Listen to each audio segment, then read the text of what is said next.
El año 2012, Vallejo y Cariola hicieron un sospechoso viaje a Cuba cuando todavía eran solo dirigentes estudiantiles. Ese mismo año, en Venezuela, Chávez promulgaba la ley de las 40 horas. Curiosamente, apenas llegaron al Congreso, las que viajaron a Cuba, Camila Vallejo y Carlos Cariola, presentaban la misma ley. ¿Cuál es el verdadero objetivo de las 40 horas? ¿Qué pasó en una reunión reciente que tuvieron Vallejo, Cariola, Jara y Jadwe? ¿Cuánto sabemos de los planes del PC de boicotear su propia ley y de la estrategia con que estos políticos pretenden enfrentar a la derecha?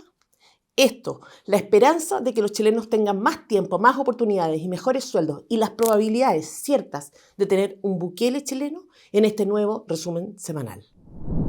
El año 2012, Vallejo y Cariola hicieron un extraño viaje a Cuba.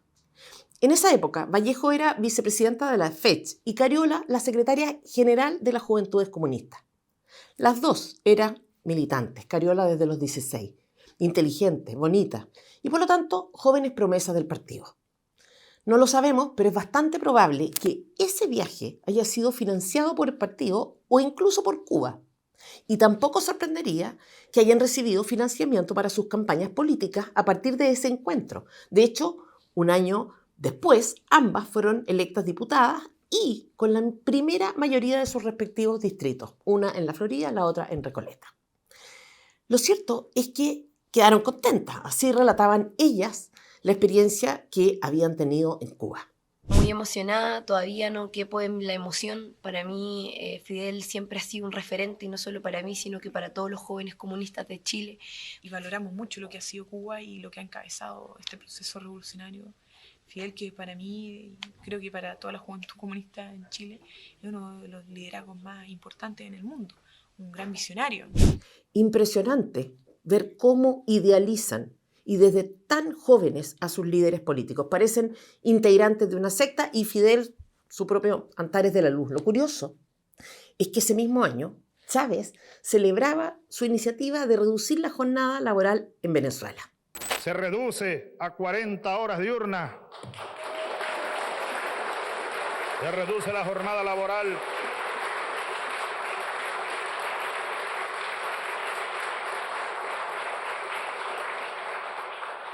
Con la obligación y el derecho de los trabajadores de 2 días continuos, ¿cómo se llama?, de descanso. Claro. Carlos Marx lo dijo.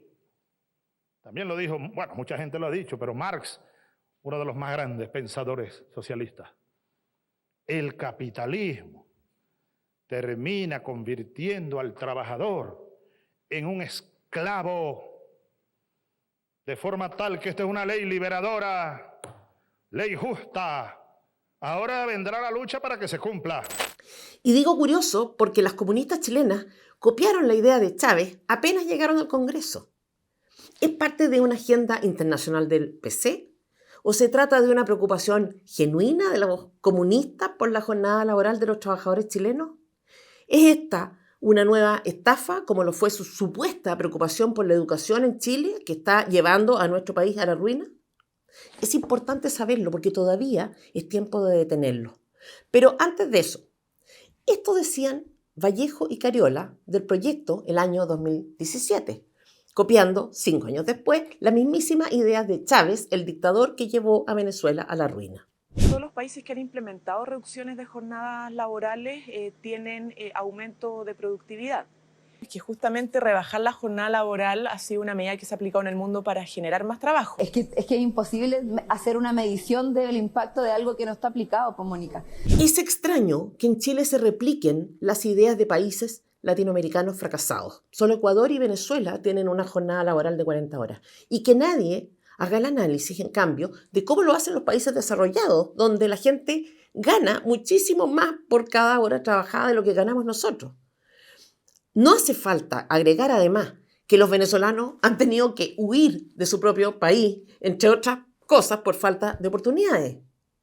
Es extraño, pero no tanto, forma parte del plan. De hecho, tanto Jadwe como Boric recogieron esta idea en sus respectivos programas de gobierno.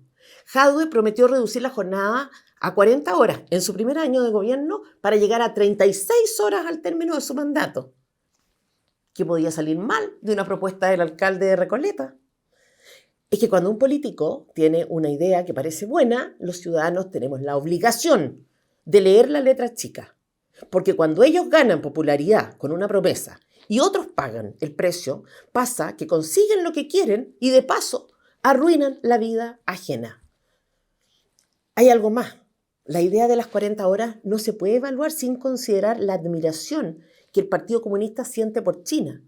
Porque sí, la izquierda radical tiene un plan para Chile parecido al de China. Y esto no lo soñé, esto está escrito en la página web del PC, en una publicación del 13 de abril recién pasado. Comillas, en las relaciones bilaterales y multilaterales, China es una prioridad para el Estado Nacional chileno y como partido debemos incrementar nuestras relaciones con esa nación. Pero también hay que decirlo, todas estas ideas tienen un objetivo más inmediato para ellos de lo que parece. Veamos cómo. Obviamente, para que una idea, una propuesta política le haga sentido a la opinión pública, para que sea bien recibida, es clave que se presente como una solución a un problema real. Lo hicieron cuando fueron dirigentes estudiantiles, que la educación de los hijos había endeudado a muchas familias chilenas y que las promesas o las expectativas que estas familias tenían habían sido frustradas.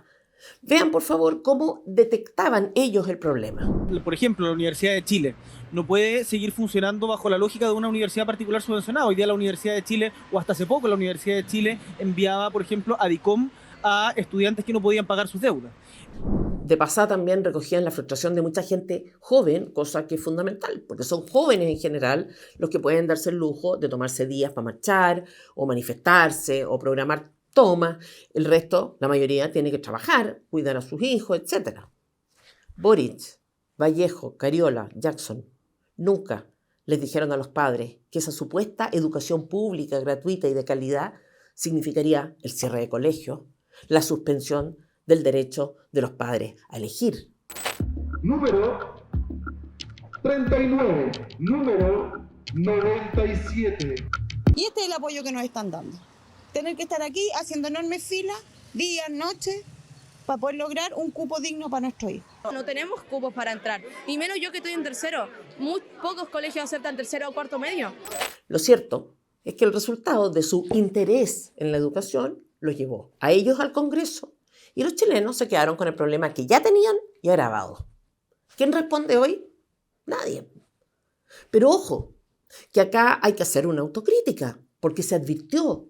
Lo dijeron muchas personas y muchas veces. Entonces es fácil quejarse, pero hay una responsabilidad personal acá de someter a revisión las propuestas de los políticos, como lo hacemos también cuando vemos una oferta demasiado grande en el mercado. Sospechar, aunque sea un poco. Lo importante es tener a la vista cuáles son los datos que maneja el gobierno y el PC para entender por qué comprendieron que una reforma a la jornada laboral podía ser una buena idea. Vean ustedes algunos. Por ejemplo, según una encuesta que hacen del 2017, atención, mismo año que Vallejo y Cariola presentaron la ley por primera vez, un gerente se toma en promedio 34 minutos para trasladarse a su lugar de trabajo. Un tiempo razonable en una ciudad grande como Santiago. Pero el promedio para un obrero de la construcción es de 65 minutos, en transporte público además. Estamos hablando de más de 2 horas en promedio, muchas veces de pie porque se producen en horas peak. 2 horas solo en traslados. Este es un dato de la encuesta que hace y que se publicó, como decíamos, el mismo año en que Vallejo y Cariola propusieron la idea. Entonces, no es que los jerarcas comunistas vivan como el pueblo, pero, por lo visto, al menos revisan antecedentes que les permiten camuflar sus ideas en propuestas que el pueblo puede aprobar. Los chilenos tienen poco tiempo libre, eso es cierto. Y también es cierto que los resultados de otros estudios dan cuenta de datos que pueden significar cansancio o depresión incluso. Hay uno que concluye, por ejemplo, que más de la mitad de los chilenos que tienen entre 38 y 55 años tienen como panorama ideal quedarse en la casa y que la actividad que más hacen con sus hijos es ver series. Esto lo dice el 68% de los encuestados. Esto lo sabía el PC Y por eso no es raro que propusieran una especie de solución al problema, una disminución por ley de las horas de trabajo. Pero esa disminución está fríamente calculada. Es el caballo de Troya para desarrollar un plan siniestro, la destrucción de nuestro país. El 13 de abril, recién pasado, hace menos de 2 semanas, hubo una reunión. En esa reunión estuvieron Janet Jara, ministra del Trabajo, Carol Cariola, presidente de la Cámara, Camila Vallejo, ministra vocera de Gobierno, y aunque parezca increíble, Daniel Jadwe. Menciono especialmente a Jadwe porque estuvo a un paso de viajar nada menos que a Cuba, igual que Vallejo y Cariola, coincidentemente unos días antes de su supuesta formalización. Pero, ¿por qué es importante esta reunión? Primero, porque se trató de una instancia oficial del Partido Comunista Chileno en el Congreso Nacional y porque fueron parte de ella personas muy relevantes del gobierno. Nos referimos al Congreso número 27 del Partido Comunista, que dura meses, y lo que pasó ahí es impresionante. Aunque lo más impresionante es que no tuviera cobertura mediática alguna. Por eso, si alguno de ustedes cree que la derecha tiene una obsesión conspiranoica con este partido, los invito a enterarse de lo que ahí pasó y a revisar, porque buena parte de lo que voy a denunciar es información pública. Dejaré en la descripción de este video un link para que lo vean con sus propios ojos. El hecho es que la presencia de Jadwe en esa reunión tiene una doble importancia. Primero, da cuenta de la forma en que el PC sanciona la corrupción. Pero también porque hay algo que se dijo en relación a Jadwe que confirma que el proyecto político del PC no ha cambiado nada. Esto dice textualmente el documento inicial del Congreso al que tuvimos acceso. Comillas. El programa de gobierno que levantamos con la candidatura presidencial de Gladys Marín y el programa de gobierno que construimos con la candidatura presidencial del compañero Daniel Jadwe son plataformas de absoluta vigencia. En otras palabras, las ideas que tenían para nuestro país el año 1999, en que Gladys Marín fue candidata hace 25 años, siguen en pie. Las ideas del alcalde de Recoleta para el país en un eventual triunfo de su candidatura presidencial siguen en pie. El extremismo de Vallejo y Cariola siguen en pie. La amenaza sigue en pie. Y es importante saberlo porque si realmente queremos que las 40 horas sean efectivas, este otro plan hay que desbaratarlo. Porque la intención del gobierno no tiene nada que ver con la jornada de trabajo. Ese es solo el dulce.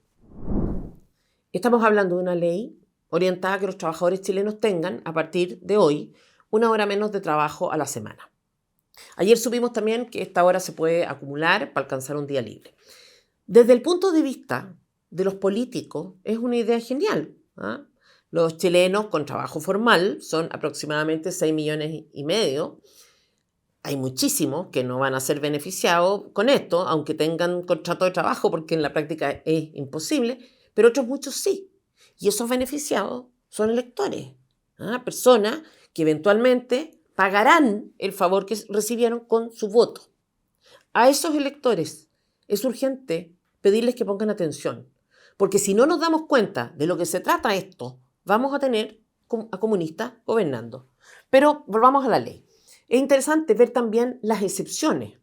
Por ejemplo, aquellos que trabajan con boletas a honorario. Obviamente no pueden tener una reducción porque no se les paga por cumplir horarios, sino por servicios específicos, independiente de cuánto tiempo les tome realizarlo. O sea, ellos pueden autorreducir sus horas, obviamente, trabajar menos, pero no es algo que Vallejo consiguió, es algo que libremente deciden si pueden. Y el problema es que no pueden, porque las oportunidades son pocas, los ingresos son bajos, y esto no va a cambiar demasiado si la economía sigue así. Los independientes, lo mismo, obviamente pueden trabajar el número de horas que quieran, en teoría, pero en la práctica suelen estar obligados a trabajar bastante más de 40 horas a la semana, porque la verdad es que con la inflación el dinero rinde hoy mucho menos que antes.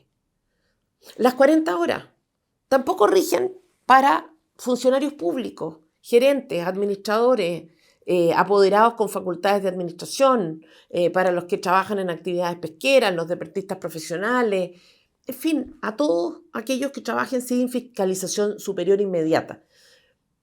Todo esto también es por razones obvias. ¿Ah? Boric puede desde el sillón presidencial firmar todos los decretos que quieran, los diputados aprobar las leyes del paraíso terrenal, pero ni él ni los honorables pueden hacer milagros. ¿Ah? De hecho, Chile no ha dejado de hacer reformas laborales, todas orientadas a mejorar la calidad del empleo, en teoría. Pero la realidad dice otra cosa. Chile está 15 puntos por debajo del promedio de la OCDE en porcentaje de trabajadores asalariados. O sea, hay mucho menos personas contratadas que en el resto de los países miembros de esa organización. De hecho, estamos a un nivel que si las cosas se mantuvieran igual, nos demoraríamos 50 años solo en llegar a ese promedio. ¿Qué efecto real tiene una norma que mejora la situación laboral si es que cada vez es más difícil conseguir un trabajo? El desempleo, por ejemplo, lleva 5 periodos al alza. En el último trimestre móvil, como dicen, que va de enero a marzo, los puestos de trabajo aumentaron solo en un 2,4%. Esto está casi al nivel de las cuarentenas. O sea, estamos varados. El gobierno sabe esto. Vallejo, Cariola, Jara saben esto. El Partido Comunista sabe esto, porque además es una tendencia. Miren lo impresionante que es este dato. Según un estudio del CIES, entre los años 2004 y 2013 se duplicó el empleo y el 2014 se estancó. Y si las cosas siguen así, vamos a haber perdido 10 años en la creación de empleo. 2014, el año del estancamiento. ¿Y saben ustedes cuándo fue que Vallejo y Cariola llegaron al Congreso? Adivinen, el 2014. ¿Todo es culpa de ellas? No. Pero desde que este grupo irrumpió en el ámbito público, todo empezó a deteriorarse. Todos lo saben y no les importa, porque esto es funcional para su plan. Para recuperarnos, tenemos que ser capaces de crear 2,7 millones de puestos de empleo. ¿Se puede? Sí, pero no con la receta comunista. ¿Podemos tener una jornada laboral de 40 horas? Sí, y probablemente menor incluso, siempre y cuando no pase lo que pasa hoy, que no alcanza, porque lo que pasa cuando no alcanza es que el tiempo libre debemos usarlo en buscar ingresos adicionales. Pero para hacer esto hay que hacer cosas que no le convienen al proyecto político del comunismo. Y por eso es tan relevante alertar. ¿Cuál es el verdadero plan? ¿Ah? Eso fue lo que se discutió en el Congreso de que hablábamos y en el que Vallejo, Cariola, Jara y Jadwe participaron activamente. El contenido del documento que estamos denunciando lo dice claramente. Les voy a leer algunas cosas que dice para que al final ustedes me digan si estamos alucinando o no. Atención con esto. Recae en nuestra responsabilidad dar forma y cuerpo a una alternativa que avance en superar este neoliberalismo. ¿Qué es esto? Superar el capitalismo. Lo reiteraron en su congreso, pero lo habían dicho antes ya. Lo dijo Boric en su minuto. Claro, una parte de Boric quiere terminar con el capitalismo, pero esta contradicción no se da en los comunistas. Esto es lo que quieren y lo dicen. Miren, por favor, este otro extracto del documento, comillas. Las causas de la crisis están en el propio sistema imperialista y la única forma de superarlo es definitivamente terminar con el capitalismo salvaje y, por cierto, con el imperialismo norteamericano, del cual seguimos siendo su patio trasero. Estamos hablando del 13 de abril de 2024. De modo que cuando Camila Antonia Amaranta Vallejo dice esto... Algunos deberían dejar la costumbre de perseguir o acusar políticamente a un sector político por pensar distinto a ellos. Porque los resultados de eso ya los conocemos, son peligrosos y son graves. Ya no estamos en la Guerra Fría. A uno le dan ganas de llamar a la ministra para que le avise a su partido que la guerra terminó y la perdieron y que sería bueno que aceptaran la realidad. Su modelo no funciona, ha fracasado en todos y cada uno de los lugares donde se ha tratado de implementar, también en China, porque funciona sobre la base de una dictadura brutalmente represiva, por una parte, aunque Cariola diga lo contrario. Porque no tengo todos los elementos para poder dar una discusión como esa. Para no decir que China es una dictadura. Que no. Y además, porque el capitalismo chino es un capitalismo de amigos políticos. Es el gobierno el que autoriza o no autoriza hacer negocios. ¿Y cuáles? Es el Partido Comunista el que lo controla todo. Y ese es el modelo que al PC le gusta. ¿Han visto ustedes la cantidad de personas que sin ser comunistas defienden las credenciales democráticas de los comunistas. Señores, reaccionen, les vengo a informar lo que el PC tiene escrito en su web. Voy a repetir 1000 veces si hace falta. Documento publicado el 13 de abril, comillas, tal como lo postula Karl Marx. Estoy leyendo literal. La lucha que lleva adelante la clase obrera en contra del capitalismo no se agota en sus justas reivindicaciones, mira más allá, en tanto busca la instauración de un nuevo tipo de sociedad, el socialismo.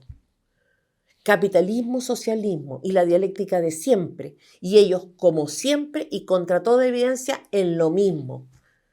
Pero el método tampoco ha cambiado. Miren la defensa de la lucha de clases, como el gran camino que hacen hace 2 semanas.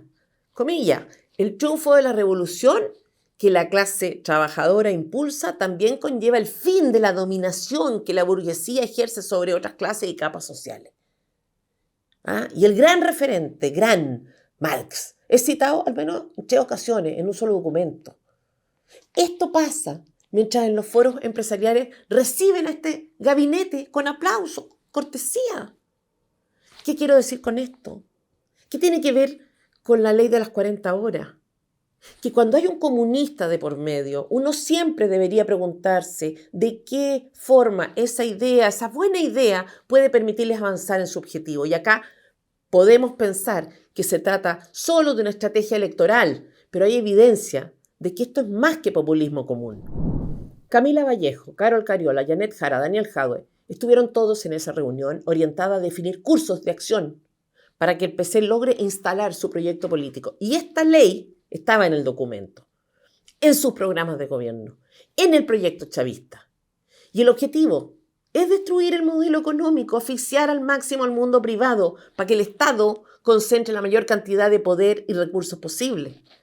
Entonces, cuando la única forma que se le ocurra a un gobierno de intervenir en la economía es apretando a empresas y empleadores, uno debe sospechar. Muy distinto sería el caso si esta preocupación se diera, por la jornada laboral, se diera en un contexto de impulso a la actividad económica, porque cuando hay crecimiento hay mejores sueldos, mejor calidad de vida, más tiempo. Pero ellos no quieren esto, no les sirve. Y no estoy exagerando. El documento del que hablamos, por ejemplo, dice que el Estado debe controlar el capital, que el Estado subsidiario, ese que deja espacio a la iniciativa privada, debe ser totalmente superado en todas oportunidades. El programa de gobierno de la candidatura presidencial de Jadwe, que reitero, estuvo presente ese día y en primera fila, es más grotesco todavía, pero es el programa que reivindican ahora. Así que tiene que ver con ideas en las que creen, no solo con el ex candidato y por lo visto próximamente formalizado Daniel Jadwe. De hecho, y sin ningún pudor, el programa de Jadwe empezaba hablando de hacer una reforma tributaria como primera medida de su eventual gobierno. Boric ahora es lo mismo, obsesivo con recaudar fondos. ¿Y saben lo que dice? ¿Saben cómo justificaba Jadwe la reforma tributaria que pensaba hacer? Jadwe, el Partido Comunista en realidad.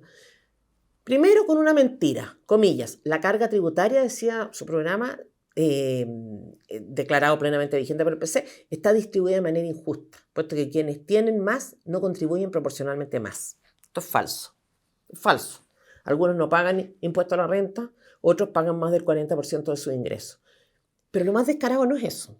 Dice que el Estado no tiene instrumentos hoy para, comillas, capturar una parte mayoritaria textual de las rentas.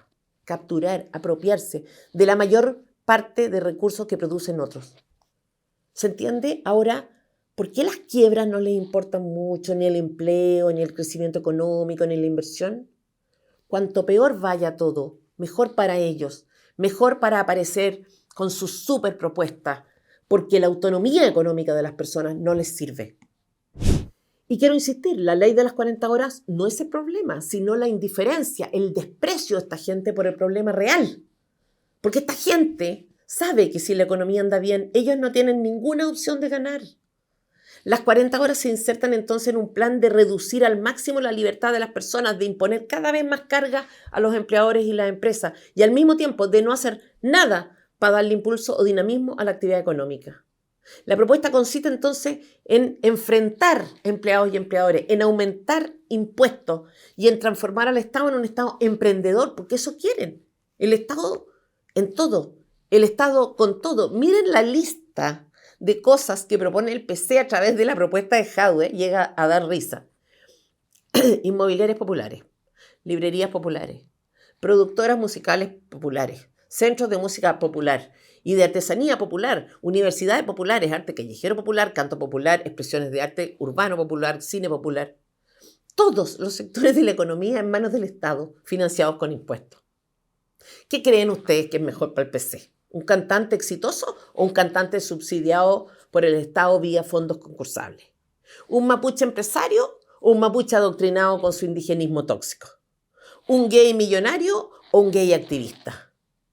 Para ellos son todos cosas, instrumentos de dominación. Necesitan una reforma tributaria porque quieren ser ellos los distribuidores de recursos, porque les viene mucho mejor un ciudadano que les deba algo que un autónomo. Y oigan ustedes esto, porque es como el monumento al cararrajismo.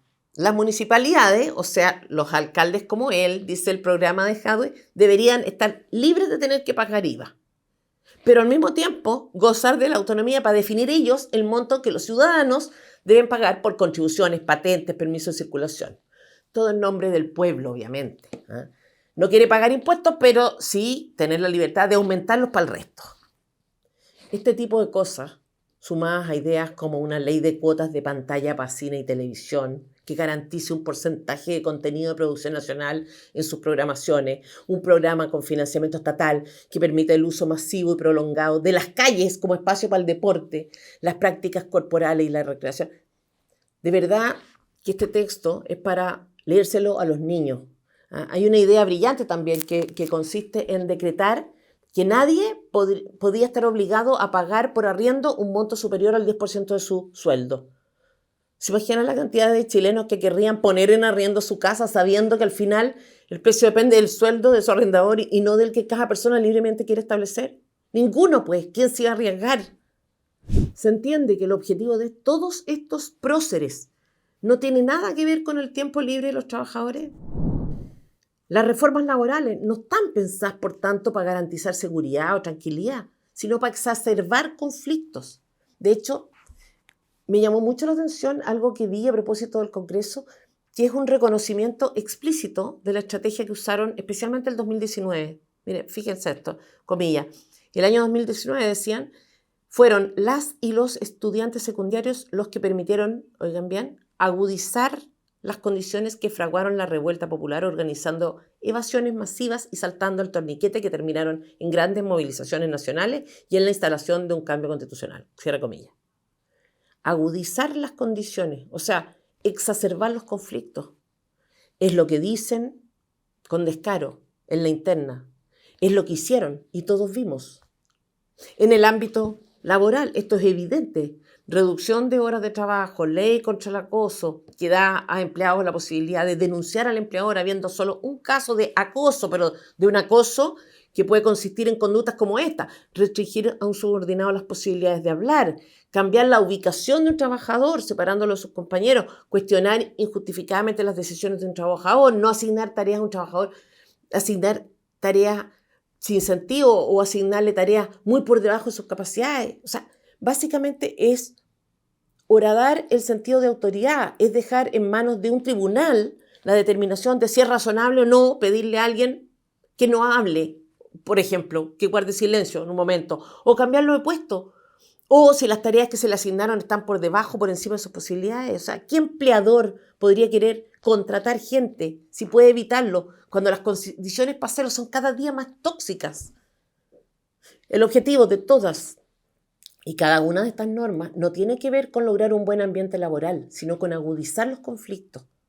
Por eso, uno se sorprende cuando en ENADE, por ejemplo, Karen Tal dice, por una parte, que hay que superar el inmovilismo y por la otra, esto otro. En los países en desarrollo suele aplicarse muchas veces lo que se estima una solución salomónica, en que las controversias se resuelven partiendo en un punto medio las diferencias. Esa solución, aparentemente ingeniosa, no siempre genera buenos resultados, porque la experiencia comparada nos enseña, con sólida evidencia, que en materia de regulaciones y políticas públicas hay soluciones que funcionan y otras que simplemente llevan a los países al desastre. Tiene razón, porque cuando las diferencias entre izquierda y la derecha son de grado, uno puede pensar en un promedio, ¿no? Si hubiera un acuerdo en subir impuestos, por ejemplo, eso sería factible. Pero cuando unos quieren bajarlos y otros subirlos, ¿cuál es el punto medio? A lo sumo, mantenerlo, pero no parece interpretar el ánimo del gobierno. Sabemos que Camila Vallejo es una relevante consejera de Boric y también sabemos que estuvo en el Congreso del PC hablando de terminar con el capitalismo, de agudizar conflictos, etc. Sigue siendo la que siempre ha sido, pero con más poder, con muchísimo poder en realidad, y con una capacidad de camuflaje impresionante. Pero hay salida, sabemos cuál es el diagnóstico de la izquierda y la estrategia que va a seguir en los meses que vienen. Sabemos lo que temen, porque aunque ustedes no lo crean, también lo dijeron ese día. Las manifestaciones de anticomunismo, tan presentes no solo en las fuerzas de extrema derecha, constituyen no solo una severa y grave amenaza para nuestro partido, develan una profunda disputa cultural y de masa. En otras palabras, saben que el anticomunismo funciona, que la tarea de recordar quiénes son y lo que han hecho funciona. Y entienden dónde se juega el partido, que es, sobre todo, una batalla cultural. Somos una amenaza para el partido. Ellos lo saben y es cierto. Pero hay que decírselo. Somos una amenaza porque ellos son una amenaza para nuestro país. Y por eso nos enorgullece ser anticomunista. Y también saben cuál fue, en realidad, el momento en que la izquierda perdió su hegemonía, en el rechazo al plebiscito constitucional que entusiastamente apoyaron. Comillas, miren. La derrota del plebiscito fue contundente, dicen textual. Las grandes mayorías no se sintieron interpretadas por este texto constitucional. Cierra comillas. Y luego, el resultado del plebiscito derrumbó la hegemonía de la izquierda. Y también la derrota del plebiscito del 4 de septiembre al proyecto constitucional emanado de la Convención Constituyente tuvo, al igual que en el conjunto de la sociedad chilena, un efecto desmovilizador y regresivo. Me enorgullece haber sido parte de esa pelea que terminó tan desastrosamente para ellos y exitosamente para nuestro país. Difieron el diagnóstico, no fuimos nosotros los que causamos la reacción ciudadana, fueron ellos mismos, fueron sus ideas. Pero hay algo que hicimos y que fue útil: desenmascarar permanentemente, informar y enfrentar sin diplomacia, sin concesiones, porque eso es lo que se hace con aquellos que quieren destruir a nuestro país. Y sería bueno que la derecha lo entendiera, porque si la izquierda retrocedió, fue con esa estrategia, no con sus alianzas y acuerdos subterráneos. Y hubo algo que me alegró.